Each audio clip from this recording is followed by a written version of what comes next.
Negotiators from Iran, the United States, and the European Union have resumed months-long indirect talks over Tehran's tattered nuclear deal.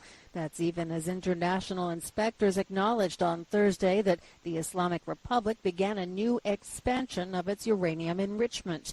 The resumption of the Vienna talks, suddenly called only on Wednesday, appears not to include high-level officials from all the countries initially part of Iran's 2015 deal with world powers.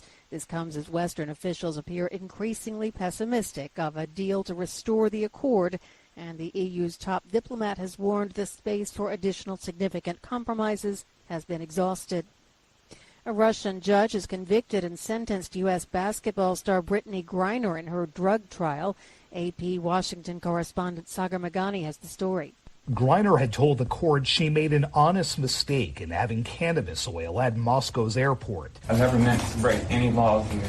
And she showed little emotion as the judge sentenced her to 9 years in prison. This is a miscarriage of justice. U.S. Embassy official Elizabeth Rood says the Biden administration will keep working to free Griner.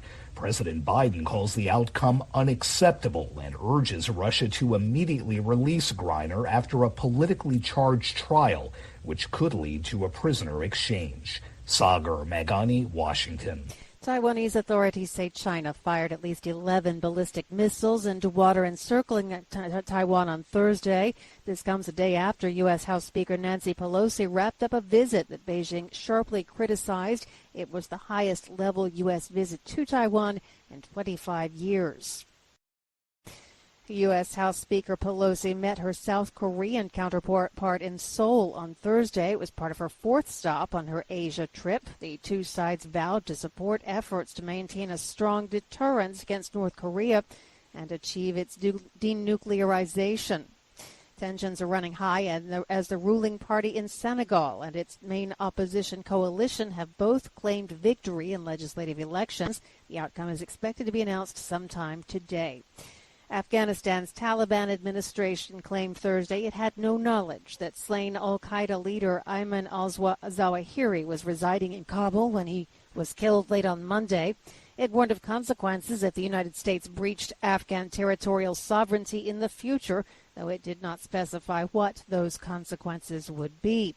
The official declaration languages came several days after an American aerial attack killed the fugitive al-Zawahiri in an upscale neighborhood in the heart of the Afghan capital. U.S. President Joe Biden confirmed the assassination. The Islamist group again condemned the U.S. action as a violation of Afghan territory and international law. Police have changed the official account of the crash that killed Indiana Representative Jackie Walorski and 3 others. AP correspondent Lisa Dwyer has more.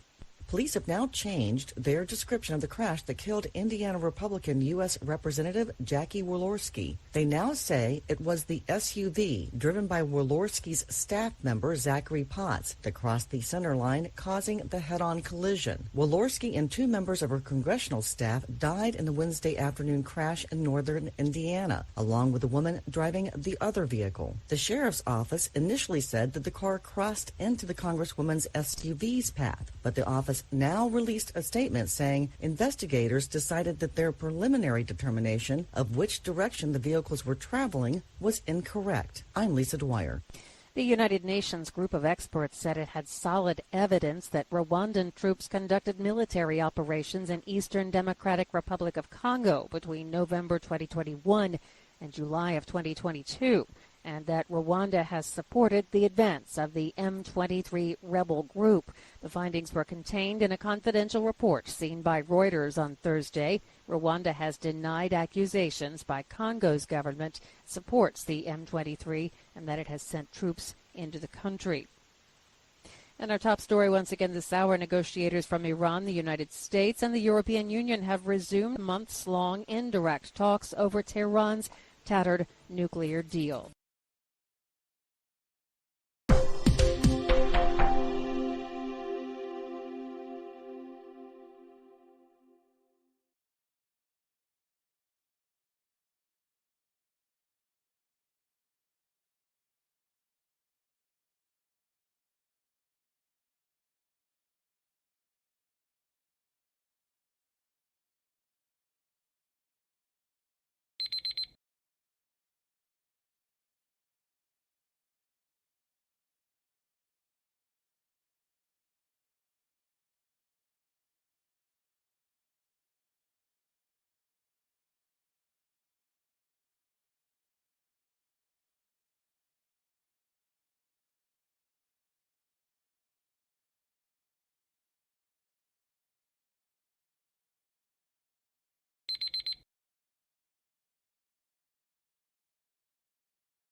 Hi, thank you for watching. I hope the videos are useful for you. Please subscribe to my channel using the button below.